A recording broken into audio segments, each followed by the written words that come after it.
நேயர்களே, இப்ப வந்து குருநாதர் சாமி கோயிலோட கமிட்டி வந்து இப்ப நம்மள்ட்ட பேசுறாரு. இந்த கோயில் வந்து கோயிலோட வரலாறு சொல்றாரு.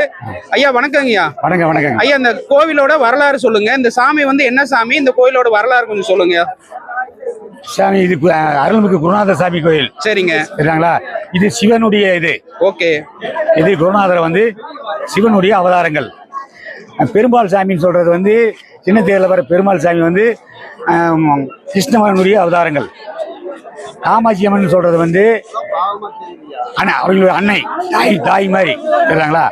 தாய் தங்கை மாதிரி தான் அவங்களுடைய வரலாற்றில் வர்றது.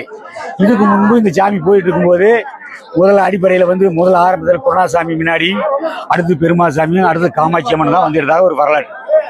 எங்களுக்கு முன்னாடி இந்த 60-70 ஆண்டுக்கு முன்னாடி அந்த தேர் தான் முன்னாடி வந்து இருந்ததாக இருக்கும். அதற்கு முன்னாடி காமாட்சி அம்மன் இந்த இருவரும் முன்னாடி போயிட்டாங்கிறதாக திரும்பி மீண்டும் அதனுடைய ஆலயத்துக்கு இங்கே வந்துடுறதாக வரலாற்று.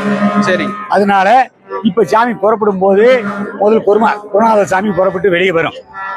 குருநாதர் சாமி புறப்பட்டு வந்தது, அடுத்து பெருமாள் சாமி வந்ததையும் அடுத்து காமாட்சி அம்மன், மூன்று தேருக்கு வந்துடும். மைய தேர்லிருந்து புறப்படும் போது அருள்மிகு குருநாதர் சாமி தான் பின்னாடி தேர் எழுந்தறையாகும். சரிங்க. இந்த கோவிலோட எத்தனை வருடம் இது ஆகுதுங்க? எதுங்க இது எத்தனாவது வருடம்? இது பல ஆண்டுகள் எங்களுக்கெல்லாம் தெரியாதுங்க. சரிங்க. அதாவதுங்களா 100-150 ஆண்டு இருக்குங்க. 100-150 ஆண்டு இருக்கும். சரிங்க. சரி. அத்தனை வருஷம் இது நடந்துட்டு இருக்குதுங்க. அதனால அதுக்கு பிற்பாடு இந்த சாமி வந்து 3 தேர்களும் வந்தது பிற்பாடு இந்த சின்ன தேரை வந்து பெரிய தேர் முதல் புறப்பட்டு பின்னாடி இங்க வந்துடும், நிறுத்திக்குவாங்க. சரி. அடுத்தது சின்ன தேர். சரிங்க. அடுத்தது காமாட்சி அம்மன். மைய வனத்துக்கு போகும் வரை காமாட்சி அம்மன் முன்னாடி, அடுத்தது பெருமாள், அடுத்து குருநாதசாமி அங்க போய் இறக்குவாங்க. அங்க போய் இறக்கும் போதும் முதல் குருநாதசாமி தான் முன்னாடி நிலை செய்திடும். அடுத்தது பெருமாள் சாமி, அடுத்தது பெருமாள் சாமி, காமாட்சி அம்மன். அடுத்து சாமி வந்து வனத்தில் எடுத்து வைக்கும் போதும் கூட முதல் காமாட்சி அம்மன், அடுத்தது பெருமாள் சாமி, அடுத்தபடியாக தான் குருநாதசாமி கொண்டு நாங்கள் வைப்போம். சரிங்க. சரிங்க. இந்த சந்தையில வந்து என்னென்ன சிறப்பு ஐயா? அது தென்னிந்தியாவிலேயே இருக்கக்கூடிய குதிரை சந்தை இருக்கு.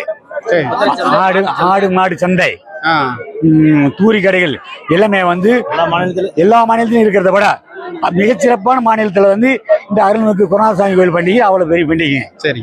இந்த குதிரை சந்தை, மாட்டு சந்தை பத்தி கொஞ்சம் விவரமா சொல்ல முடியுங்களா? குதிரை சந்தை, விலை உயர்ந்த குதிரைகள் எல்லாம் இங்கதான் வரும். சரி. இங்கதான் வந்து உற்பத்தி ஆகும். வெளியில விற்பனை வாங்குறது எல்லாமே இங்கதான் இருக்கும். அதே சமயத்துல குருநாதசாமி கோயில் ஒரு வருஷத்துக்கு ஒரு தடவை நடக்கிறது. நம்ம மாநிலத்துக்குள்ள எல்லா மாநிலத்துல இருந்தும் இங்க வருவாங்க. சரி. எல்லா மாநிலத்தை சேர்ந்தவங்களும் இருப்பாங்க. எத்தனை நாள் இந்த சந்தை நடக்கும்? ஒரு 6 நாள் இருக்கும். 6 நாள் 6 நாள் இருக்கும். 6 நாள் ஃபுல்லா 8 நாள் இருக்கும். ஒரு 6 நாள் முழுமையா இருக்கும். வந்து சனிக்கிழமையோட முடியற மாதிரி சொல்லிருந்தாங்க. இல்ல இப்போ வந்து புதன்கிழமை வரைக்கும் இருக்கு. புதன்கிழமை வரைக்கும் இருக்கு.